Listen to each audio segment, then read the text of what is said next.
like it. Like it. Good evening, Building Committee.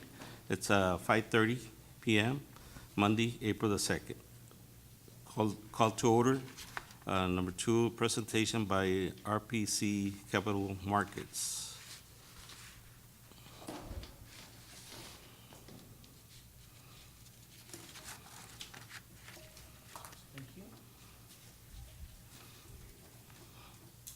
Thank you.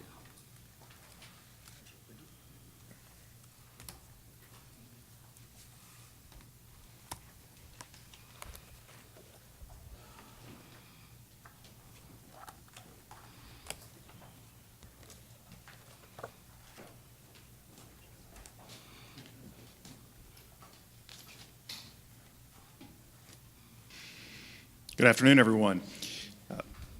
For the record, my name is Dusty Traylor. I'm a managing director with RBC Capital Markets. We have the honor and privilege of serving the school district as financial advisor and have had the opportunity for quite some time. My presentation this evening just kind of talks a little bit about your existing bond, school bond portfolio, along with potential capacity for future projects. Had an opportunity to visit with Dr. Carmen here about 2.5 weeks ago. He asked me to come back with a little bit of a follow-up presentation and just kind of give you guys some information. And then obviously as we go along tonight or this afternoon, as you have follow-up questions, please don't hesitate to stop me in midpoint and ask. I'm happy to answer just any questions that you may have here. Inside tab number 1, we start off with information that relates to the district's outstanding bond portfolio. So if you'll turn with me just past the table of contents, tab 1, it's page number 3 down at the bottom there. What you see on that page is a chart and a graph that outlines the district's existing voted bonds. You guys currently have about $65.7 million of voted bonds outstanding. That's actually down from a total from those particular voted bonds of about $78.7 million through combinations of refinancing as well as just retiring some of those bonds over time, paying them off. You've reduced that amount of bonds outstanding. And then if you'll look down there at the bottom of page number 3, you see the 2 graphs. And what those graphs represent are the annual payment requirements on your existing bonds. And what you'll note there in 2018, your existing bond debt service is approximately just under $8 million per year, about $7.8 million per year. And you'll see there in the very next year, 2019, which is actually next year, the budget you will set for next year, that debt service actually drops to about $6 million on your outstanding voted bonds. So what that does is that puts you in a position to potentially consider some alternatives for additional projects, maybe within the capacity that's allowed there. And so we'll look at that in another section that just shows you, okay, what if we were to basically turn this additional payment reduction into a voted bond, into additional bonds for projects. And then if you'll look on the next page, page number 4, the district also has outstanding bonds related to the stadium that's out there. Those bonds were issued in 2006. They were actually not a voted bond obligation. The school board at that time financed the stadium obligations through a public facilities corporation and issued lease revenue bonds to finance those. And those payment requirements are approximately $350,000 or so per year. Those bonds will pay off in 2026. The stadium was financed over a 20-year period back then. So that's the information as it relates to, specifically to the stadium bonds. And then the next slide that we have here is a slide that talks about, this is page number 5, a slide that has a chart at the top and then 2 graphs at the bottom. And the information provided on this slide One is the historical TAV, that's the taxable assessed valuation, or the overall tax base of the school district from which the district derives its tax revenues. That tax base is currently about $997 million. And you'll notice over the course of the past 9 to 10 years, that's grown from about $758 million. And the other part of this graph is the total tax rate of the district. The district's total ad valorem tax rate is just slightly over $1.30 per $100 valuation. And the punchline to that is that you guys have done an admirable job of maintaining that tax rate at that level over the past 9 to 10 years. You have not raised that tax rate during that time frame. You've operated the school district within the combined $1.30 tax rate since that time. And you'll also note that during that time, you had the TRE, in which you actually compressed the INS tax rate, the portion of your tax rate which is used to pay your bonded debt. You compressed that down as part of the TRE and moved up the M&O, which is the portion of the tax rate used to pay salaries and teachers and keep the lights on, up to the full state allowed of $1.17, and have maintained that for quite some time. And then pages 6 and 7, we do a little bit of a peer review. Page 6, we kind of do this peer review based upon other school districts here in Cameron and Hidalgo counties. And then on page 7, it's the same data, but the peer group is actually school districts from all across the state with similar ADA. So if you look on page 6, San Benito CISD has an ADA of about 9,790 students, at least based on the last data we pulled down off TEA's website. Then we just kind of compare you on a number of factors to these other districts here in the region. And one stat that I'm going to point out to you that I think that stands out and you stand up very well is if you look at your debt per ADA. You see a number of school districts with a debt per ADA here in the region that are well north of $10,000 per student. Some all the way up at like the $19,000, $15,000, $18,000 per student. And you guys are there kind of right around the median of that level, about a $7,500 per student there. So you've done a very, very good job of doing the projects that you've done in the past without necessarily taking on mountains and mountains of debt to do it. You've been very prudent in the way you've gone about financing the physical assets here of the school district. And then it stands out, that same stat stands out even more if we turn the page and you go again to that column 7. This is again basically the same data, but making the peer group statewide districts with similar ADAs. And you'll notice there a lot of these districts with ADAs similar years across the state have a debt per student north of $20,000 per student. And again, you guys are right around $7,500. Okay. Any questions on what we've discussed so far?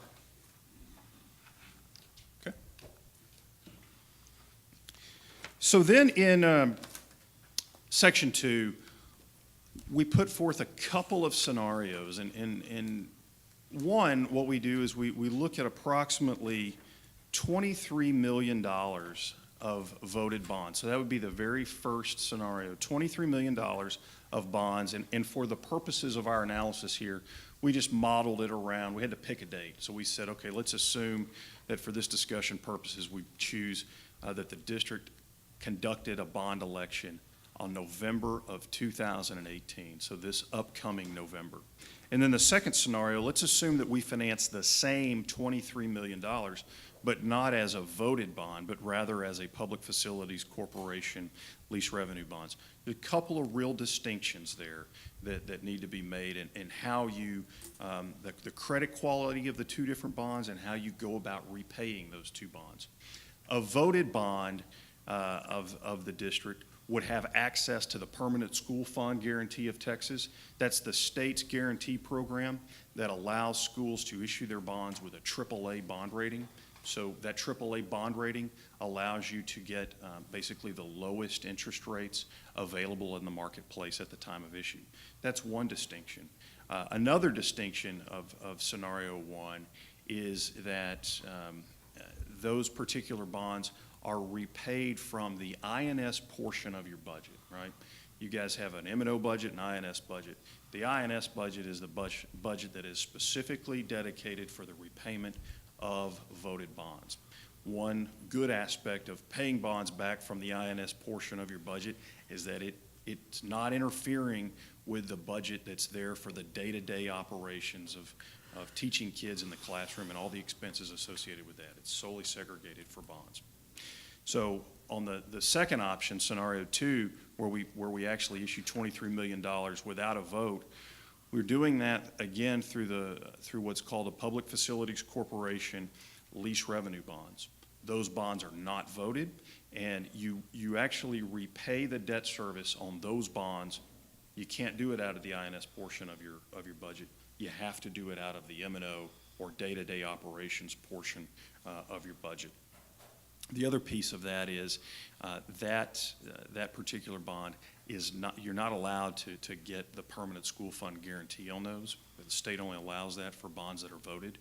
So you end up having to pay, you have a lower bond rating, and thus you end up having to pay a higher interest rate on those bonds, okay? So in both instances, we assume bonds being sold in the spring of 2019, trying to be consistent. And then, but we also assume that the bonds that are voted would receive the EDA funding. That is funding from the state of Texas called the Existing Debt Allotment Program. And that's a subsidy program where the state contributes a portion of the debt service subsidy to the district to help offset those costs. And that's based upon wealth per student. I think historically, San Benito CISD has received subsidies probably right now in the neighborhood of 65 to 70%, more or less is the subsidy. So it's a very meaningful amount of subsidy that you'd receive on voted bonds. So if you look with me on page 10, we just kind of do a comparison of the two there. Columns A, B, and C on page 10 just simply show the estimated debt service, rolling in estimated costs of issuance at interest rates. And what we did there, basically what we've tried to do is use current market rates in each scenario, current market rates plus about 1/2 of 1%, just to be a little bit conservative in both cases, we think. The punchline there is on the voted bonds, your estimated annual average debt service requirements would be about $1.68 million per year. But if you look over here on the permanent school fund, or not the permanent school fund, the Public Facilities Corporation, too many P's and too many acronyms. If you look over here on the Public Facilities Corporation bonds, that average annual debt service, again, assuming a 20-year payback, would be about $1.74 million per year. That's a differential of between $50,000 and $55,000 per year. We think the voted bonds would actually result in a little bit lower cost to the district on an annual basis if that was the direction that the district decided to go. Okay? Can I just ask one quick question? Yes, sir. I think I know the answer, is what I'll draw it out. Either one of these scenarios, based on the pennies we're dedicating from our M&O to cover INS debt, and the fact that we have a bond that we'll be paying off, I think, February of 2019, I just want to make sure I'm understanding this correctly.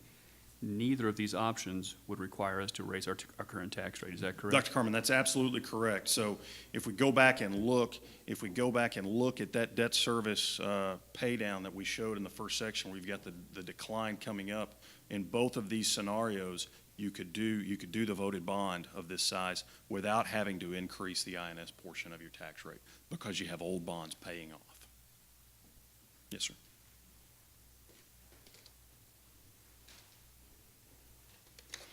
Then the next page, we just kind of gave a quick and dirty little little discussion on the Public Facilities Corporation to give you a little bit more detailed information, kind of summarize some data there, some information.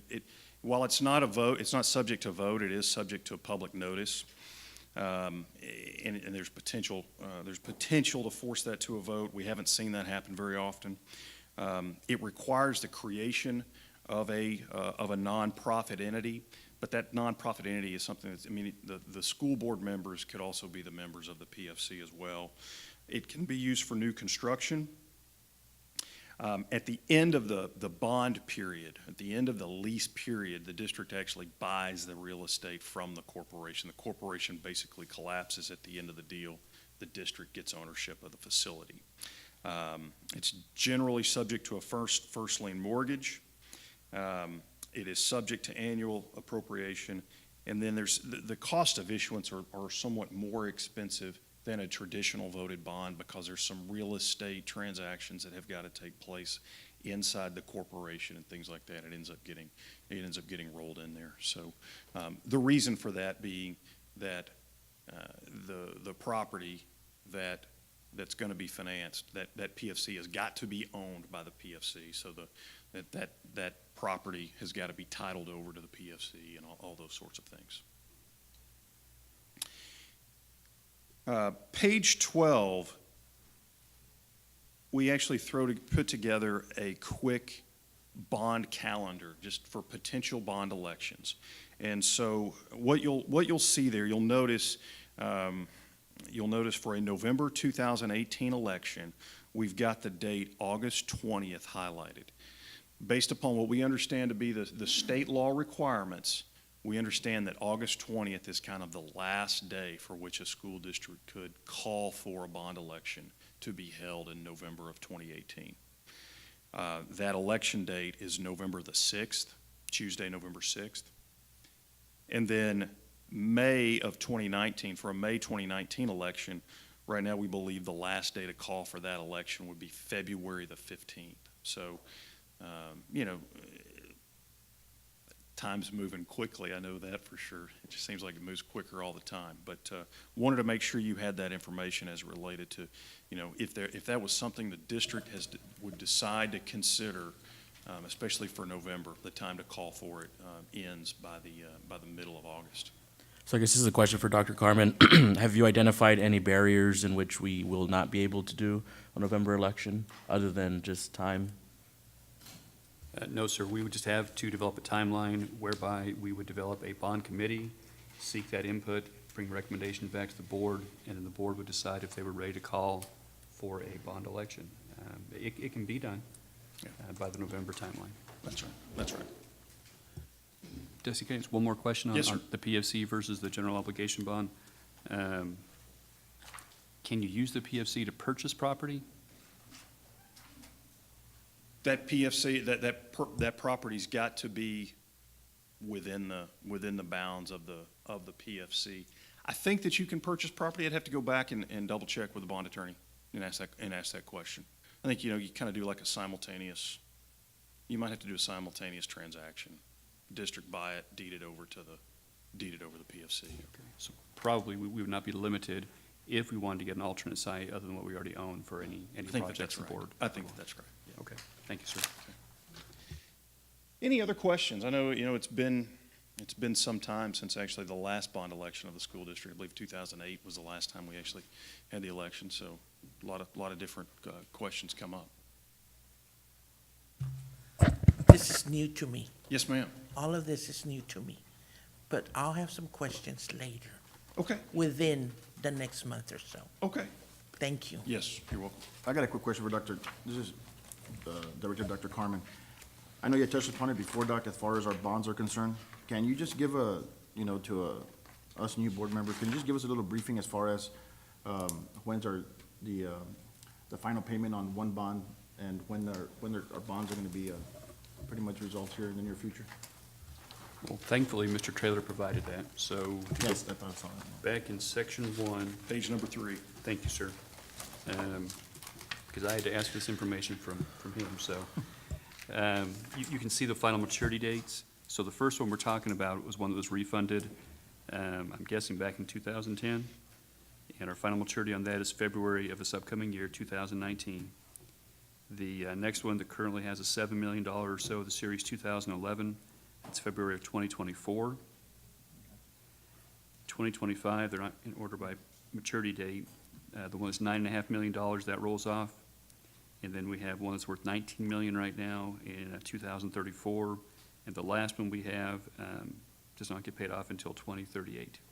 And that one has about $28 million on it. So this is gonna free up about $1 million. It'll free up, we're going from about 7.8 to about $6 million, correct? That's So correct. About 1.8 million a year that $1.8 we million. can use to make other payments.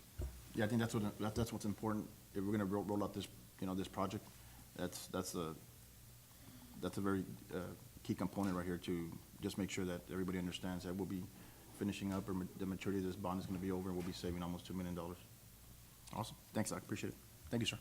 And I think, Mr. Treasurer, what you're trying to show through some of this data is this district has been very conservative in the debt they've taken on. Would that be a fair Correct, assessment? absolutely. I mean, you look at one, the data that's presented to you here on section 3 that shows you having this big window where your debt service payments are about to fall off by about 1.8 million.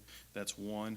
Then look at the pages that then even page 4 that follows, you haven't raised your tax rate in quite some time. The next pages that look at that peer analysis, you guys shake out very, very favorably on a debt per student basis. You're on the low end of the spectrum. So you have been very prudent in the way that you've utilized debt to do projects. You'd also go back to this page number 3. Look at the title of each of these bonds: unlimited tax refunding bonds.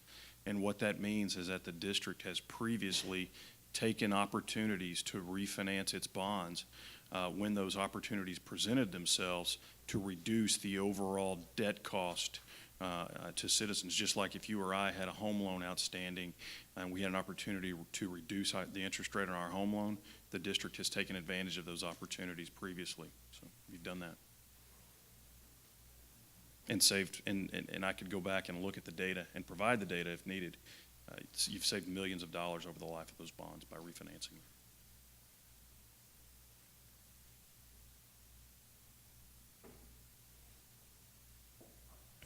On the non-increase on the tax rate, in your expert opinion, is there a reason why we wouldn't be able to, or we shouldn't be able to recover that because I think we haven't raised in 10 years, and I think that's a constant revolving conversation we've had, but now that we have you in front of us, what are some of the things that we should be cognizant of just relative to the larger economic kind of situation? No, I mean, I think that you're in a favorable position to be able to do that. One, I think that, I don't want to put words in your mouth, but I think what we're talking about here is if you did finance something, it would be something in the dollar amount that could be financed in that same payment range that you have now.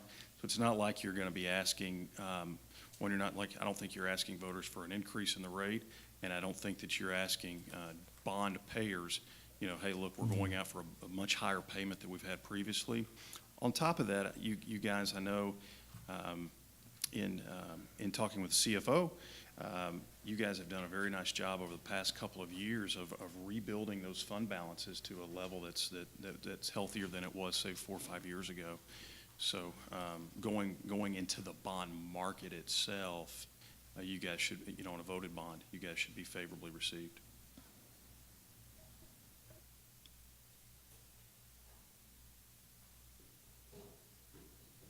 Does that answer your question? Yes, thank you. Okay. The very, very last section in this book is just kind of an economic update and a bond interest rate update. And, the punchline to this entire section can probably be summed up if you turn with me over to page number 16. There's a couple of charts on page 16 that look like this. These are not the results of my last EKG or stress test, but they're similar. Or that big spike there might be when, I don't know, the Cowboys are playing, I'm not sure. But the chart there at the top is what we call the bond buyer index. And that tracks bond buyer rates going back to 1961. Last week, the bond buyer reset at a 3.89%. And while that's, you can tell, that's not at the absolute historic lows that we were at back a year and a half ago, right? It's still lower than 81.82% of historical rates. And we have seen interest rates creep up some here over the course of the beginning of this year as the Fed has raised rates and a certain person sends out tweets. Rates move around. But all in all, we are in a very favorable interest rate environment, especially when we consider long-term borrowings. And we expect that to continue.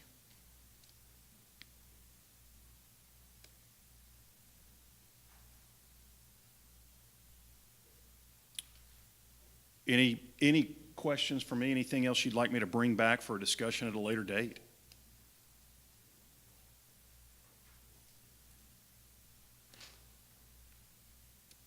All right. Thank you. Good to see everyone this evening.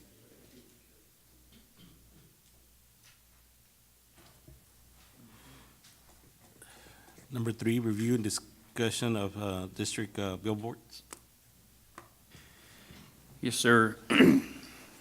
Mr. Rosas, I have been doing some homework along with Ms. Longoria. Ms. Longoria, regarding some potential billboards for our school district. We've had some informal conversations about placing a billboard, an LED billboard, large two-sided near our Dr. Garza Elementary. And after meeting with the two companies who sell advertising space on the billboards before that school off the expressway and just after, past the Freddie Fender water tower, it does not appear that even if either one of them were to take down their sign and work out some kind of a deal with us, that we would be far enough away from the other one. We're not going to be 1,500 feet, I think it is, apart. So if we want to build on that location, we can build whatever the heck we want to. It's our property, as long as we are only showing information for the school district. We would not be able to recoup any type of revenue by selling ad space on that sign. Ballpark figure to build, as long as we provide the electrical to that location, we're talking $400,000 to $425,000. We could have a nice two-sided, I can't remember the dimensions, 14 foot by 48 or 16 feet by 48, as big as they come. And would be angled appropriately, so you'd see it coming and going. $400,000, $425,000. We can put out an RFP. We can build to our heart's desire. That's one option. Second option that came up in talking with one of our vendors that sells the ad space, we could go out for either an RFP or RFQ, probably RFP, and see if either of the billboard companies in town would want to, in exchange for being able to sell some ad space on it, take down a vinyl billboard coming in from Harlingen on the expressway on the right-hand side, one side, and then coming in from Brownsville on the right-hand side, because those are the prime locations as you're driving on the right-hand side of the highway. It would cost a little bit less, probably. If we were to do that, we would only have to pay to reinforce the structures and then to bring in the LED screens. Would probably catch a little more viewing since it's on the correct side, both coming and going. And would save us probably $75,000 to $100,000. So we're probably talking in the neighborhood of $325,000, maybe $350,000. The advantage there would be that if we did some kind of a split agreement with the company, that we could generate some revenue. But by the time we take the slides to advertise the good things happening in our district, and then we do a split revenue type of an arrangement with another company, we might bring in $25,000 a year to offset that, and it might be less. Don't hold me to that, but it might be less. So over 5 years, we might get $125,000 back in revenue, and we have to be working with another company to make sure that we're getting our slides up correctly. So really, I'm looking for a conversation here for some direction. I can put out both RFPs, see what we get, bring them back to the board, or if you want me just to focus on one or the other, I'll be happy to do that. But if we're going to move forward, I just need some direction. I like Which route? the two direct, one on each side of the town. Because you get them coming in, coming out, whereas you have a Garza, you're gonna have one only. And you bring, some revenue also, some kind of revenue, something for the kids or for whatever we wanna use it for. Yeah, I And the would, cost also is not as much, but you're hitting two locations. So, yeah, I think I would agree with that. If we can focus on making sure we're bringing in some type of revenue, even though it may not be, as much as we would like, but anything would be great just to justify the fact that we're doing this. And I think at the end of the day, it's just the marketing and the branding that we're worried about. And I think if we are able to go out for either RFP or RFQ, I think that'd be appropriate. I think that's a great idea. I was just doing a calculation on the 425,000. That's approximately 212 ads that would cost the district. I mean, I don't know how many ads we actually run, but it's probably out there. And if there's some form of revenue attached, what would that mean to us? I mean, are we going to be able to add any type of advertisement on those two ends free of charge? Or will there be a cost incurred on our end as well? So if we go with the option to get one sign on either end of town coming in on the right-hand side, what we put out there to bid on would be between the companies in town, is that we would get 3 or 4 slides for our own use. We put up whatever we want to put up about our district, our teacher of the year, we can put up all of our things we want to put up there to help brand the district at no charge, other than we pay the construction costs. We eat all of that.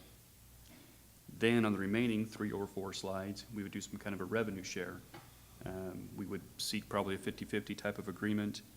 And so whatever company agrees to that, they're gonna have the opportunity to sell 3 or 4 slides, get half of that revenue, whereas right now they have a vinyl slide selling only 1, obviously, per month at a lower rate. So they'll get a little bit more out of it, and we would get some revenue out of it. But we would not have to pay for the 3 or 4 slides that we keep. We would have the access to those and put them up however we saw fit. How much do we currently budget and spend for our High Five Teacher of the Year, Ms. Longoria? That runs into quite a bit of cost because, of course, we have to secure the space. So there's a cost associated with that. And then there's also cost associated with our production. For a 1 month period, it's approximately $3,400. And how many times would you say we secure a billboard throughout the year?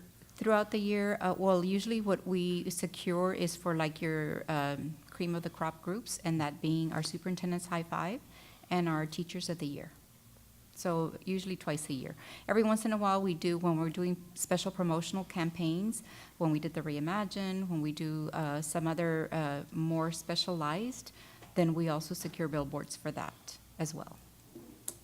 And right now we're working like with the STEAM Academy, so we're working with companies on that as well. So do you have So an- it just depends what we have going on each Okay. time of year. What's the average number we spend on a billboard in any given year? The range, I'm just trying to figure out. It's probably well over anywhere from $7,000 to $10,000, depending on. Okay. Yeah, I think that's one, I think it's a great idea. I'm all for it, but I think, one of the things we need to look into is break down exactly what we want out of it, because just marketing a few of our kids, it's, I know the whole purpose of this is to market the whole school district, not just the cream of the crop, so to speak. So I think we need to break it down and figure out what companies are gonna allow us to, give us the best rate, Doc. And I know, if you go into more detail, like we've been discussing this for a while, there are limitations because they have the marketing space that we can't infiltrate. So I think what we need to do is reach out to these companies and see, what they can do to work with us and see what we can do, because at the end of the day, I think the most important part here is marketing our kids. And if we get any revenue on top of that, it's icing on the cake as far as I'm concerned. But thanks, Doc, for looking into it. I know it's been a struggle, but, let's continue opening the dialogue and figuring it out. All right, thanks, appreciate it. And just to clarify, the ad length, I think they run 8 seconds at a time. They rotate, I think one company does 7 rotations and one does 8 rotations, and that's why I keep saying 3 or 4. Because two different companies had 2 different models. I'm not really sure why. But 8 seconds, I guess, is the key for how long it has to be up there. And then the revenue depends on how many of those we then sell. Have you had conversations with these companies yet? And have they been receptive? Yes, Have sir, they I been have. nice to you? Más o menos. They've been okay, they've been open. So we've spoken with companies who just build the billboards. And of course, they've all been pretty consistent. They've all got one brand they all use, and then they all have a second brand that you can choose from. But they've all been very informational. They've given a lot of good information to us. The companies who sell the ad space, actually, it was one of their ideas that we split it out across on each set of towns so we can get more viewing there by people driving through. So have they been open to some kind of a split share revenue? Yes, the 2 that we've spoken with have been. Like I said, they gave some very good information on where you can and cannot put these signs up. Tony helped, he looked into it, contacted somebody in Austin to get some clarity on whether we would be exempt from some of these rules as a public school district. We're not. So it's been a process, but yeah, they've been very, very forthcoming, and I think we will have 2 companies in the area, if we choose to go that route, that would be interested in partnering with us.